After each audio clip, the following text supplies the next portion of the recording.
মুশরিক দলেরা ধরে এনে তখন তাকে মারপিট করতেছিল, কষ্ট দিতেছিল।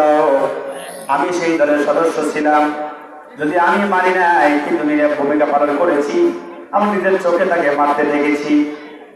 রাসূলুল্লাহ সাহাবী হযরত খুবাইব রাদিয়াল্লাহু তাআলা আনহুকে ধরে নিয়ে এসে প্রচন্ড নির্যাতন করা হলো।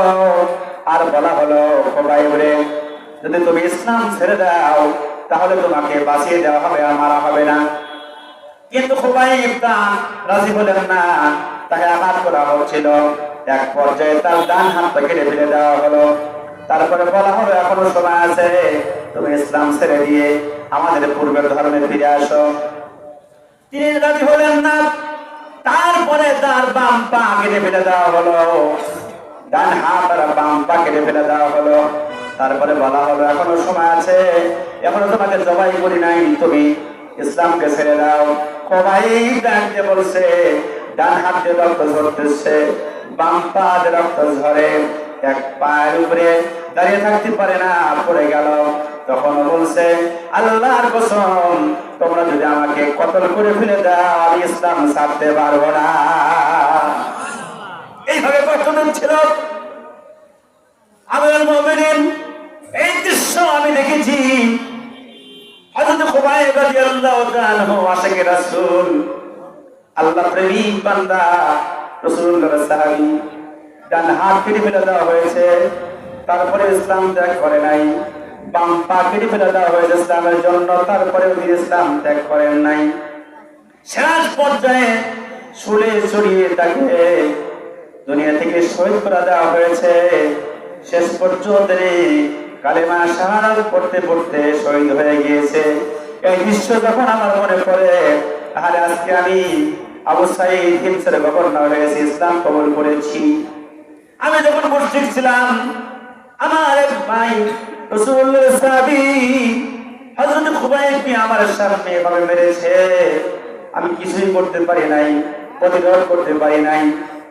আমি যত আমল করি না কেন, আল্লাহ পাক যদি আমাকে হাসরের ময়দানে একবার ডাকতে বলে, আবু সাঈদ রে, তুমি যে আমল করেছো, নামাজ পড়েছো, রোজা রেখেছো, এগুলো আমার পছন্দ হয় নাই। কারণ হলো, তোমার সামনে আমার রাসূলুল্লাহর সাহাবী আশিকে রাসূল আবু হযরত খুবাইব রাদিয়াল্লাহু তাআলাকে হত্যা করা হয়েছে, শহীদ করে দেওয়া হয়েছে। তুমি তো কিছুই বলো নাই, কিছু করতে পারো নাই, অতীত তোমার সব আমল আমি বরবাদ করে দিলাম। না জানি আল্লাহ তাআলা এই কথা বলে কিয়ামতের ময়দানে আমাকে আসামির কাঠগড়ায় দাঁড় করে দেয়। এই কথা যখন মনে হয়, আমি অজ্ঞান হয়ে যাই, আমার কোনো জ্ঞান থাকে না। ইয়া রাসূলুল্লাহ, এই জন্য আমিরুল মুমিনিন, এই জন্য আমার জ্ঞান থাকে না, আমি মাঝে মাঝে অজ্ঞান হয়ে যাই। হিমসের লোকেরা কথাগুলো শুনে কান্নায় ভেঙে পড়লো আর বলল, আমিরুল মুমিনিন, আমরা যে অভিযোগ করেছি, অভিযোগের আমরা তারা যুক্তি পেয়েছি, আমাদের আর কোনো অভিযোগ নাই। এই গভর্নর আমাদের দরকার। আমরা জানি না আমাদের গভর্নর তো আল্লাহওয়ালা, আমাদের জানা ছিল না। সুবহানাল্লাহ, একটু জিকির করি, লা ইলাহা ইল্লাল্লাহ, লা ইলাহা ইল্লাল্লাহ, হাসবি রাব্বি জাল্লাল্লাহ, মা ফি কলবি গায়রুল্লাহ, হাসবি রাব্বি জাল্লাল্লাহ, মা ফি কলবি গায়রুল্লাহ, আফি শাফি হুয়াল্লাহ, নূর মুহাম্মদ সাল্লাল্লাহ, লা ইলাহা ইল্লাল্লাহ।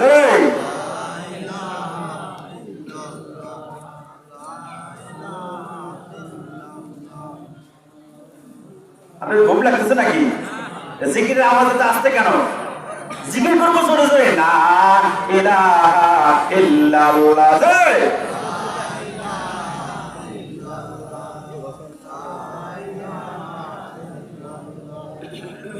লা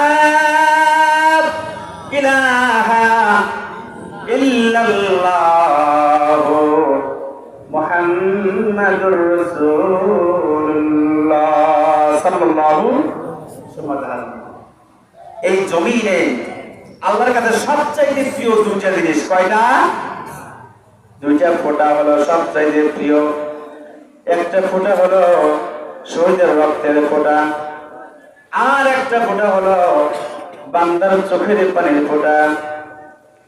যারা আল্লাহর দ্বীন, আল্লাহর আইন প্রতিষ্ঠার জন্য যারা শহীদ হয়ে যায়, তাদের রক্তের যে ফোঁটা পড়ে এটা আল্লাহর কাছে সবচাইতে প্রিয়, সবচাইতে দামি।